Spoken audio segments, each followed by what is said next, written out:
fenêtre de contexte ou context window. Ces mots ont probablement été les plus recherchés et les plus attendus dans les articles de recherche sur les grands modèles de langue et les annonces d'OpenAI, Anthropic ou Google.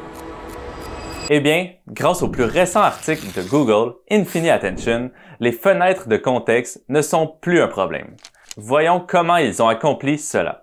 Mais d'abord, nous avons également besoin d'un peu de contexte pour comprendre ce qu'ils ont fait. La fenêtre de contexte, c'est une manière élégante de dire combien de mots vous pouvez envoyer simultanément à un modèle de langue. Plus la fenêtre est grande, plus vous pouvez envoyer de mots, plus le modèle peut saisir le contexte et ainsi mieux comprendre votre question pour fournir une réponse appropriée. On souhaite envoyer au modèle autant d'informations que possible et le laisser déterminer la meilleure manière de répondre à nos besoins.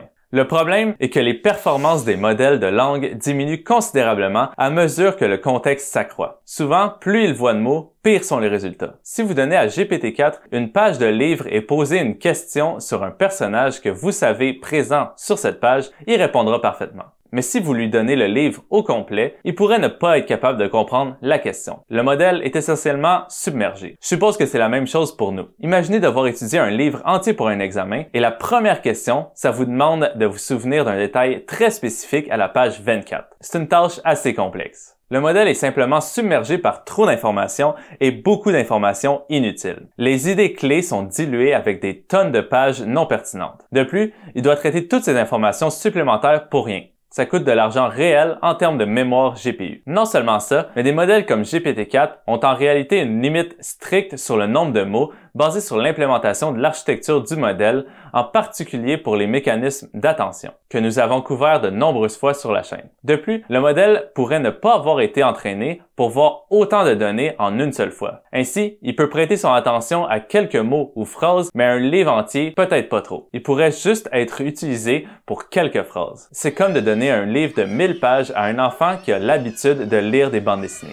Le mécanisme d'attention est l'un des principaux obstacles à l'augmentation de la fenêtre de contexte de nos modèles de langue. Ce type de couche de réseau nous permet de comprendre le contexte entre nos mots. Il apprendra la relation entre les mots pour comprendre si nous parlons d'une banque financière ou du bord d'une rivière, étant le même mot « bank » en anglais. Ce mécanisme d'attention apprendra à prendre le contexte approprié des phrases pour comprendre le sens de chaque mot. Par exemple, ici pour se concentrer sur le fait que quelqu'un est assis dessus, ce qui pourrait être faisable mais plus compliqué pour une banque financière. Plus nous étendons cette phrase, plus la tâche devient difficile et plus nous avons besoin de calcul, car nous comparons chaque mot avec tous les autres. D'ailleurs, pour simplifier, je parle ici de mots, mais en réalité, ça fonctionne avec des tokens qui sont des représentations numériques de nos mots, ou plutôt des parties de mots, pour rendre cette comparaison mathématiquement possible. Étant des êtres intelligents, nous, on comprend ça à travers le contexte de la phrase. Mais en tant que machine, elles doivent le calculer avec des vecteurs et des mathématiques.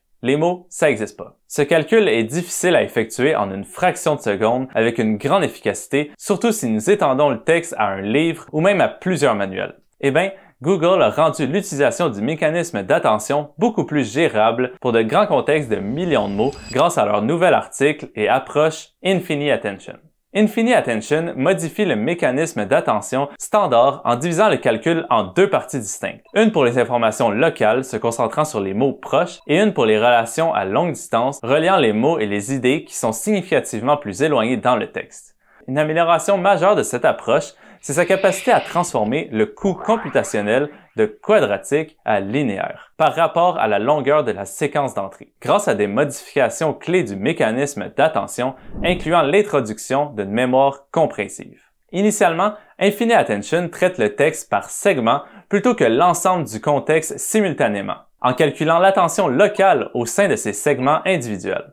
Au-delà du simple traitement de segments individuels, le modèle compresse les informations des segments passés dans sa mémoire, facilement accessible pour les besoins futurs. Cette méthode permet l'intégration efficace du contexte à longue portée dans chaque calcul local, ce qui améliore considérablement le potentiel d'évolution et la densité du traitement des données. Cette approche signifie qu'au lieu de recalculer continuellement la pertinence des données anciennes à chaque fois qu'une nouvelle entrée est traitée, le modèle stocke efficacement cette information sous une forme compressée. Lorsque le contexte de ces segments passés redevient pertinent, le modèle peut le récupérer rapidement de cette mémoire compressée. Ainsi, lorsque le modèle traite un nouveau segment de texte, il ne va pas repartir de zéro. Il récupère les informations pertinentes de sa mémoire compressée en fonction des requêtes d'entrée actuelles, en mettant en avant les données historiques les plus pertinentes. Ça garantit que même les résultats distants mais pertinents sont pris en compte à chaque nouvelle étape. Après avoir traité chaque segment, le modèle met à jour sa mémoire, en incorporant de nouvelles données et en écartant sélectivement les informations moins pertinentes. Ça permet de garder la mémoire efficace et gérable,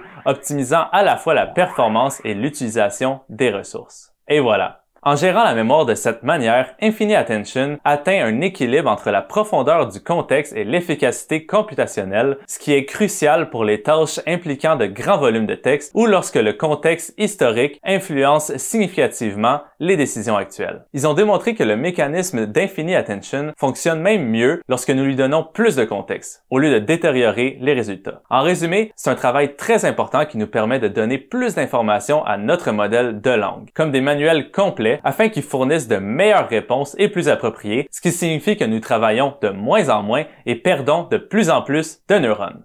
Plutôt cool, n'est-ce pas? Je plaisante, bien sûr. Enfin, j'espère que je plaisante et que ça arrivera pas. Bien sûr, c'était juste une vidéo d'introduction sur ce nouvel article de recherche et approche. L'article s'intitule « Leave no context behind » et je l'ai ajouté en lien dans la description ci-dessous. Je vous invite définitivement à lire et à apprendre davantage sur ce mécanisme et les modèles de langue en général. C'est une lecture très intéressante. Merci d'avoir regardé la vidéo jusqu'au bout et je vous retrouverai dans la prochaine.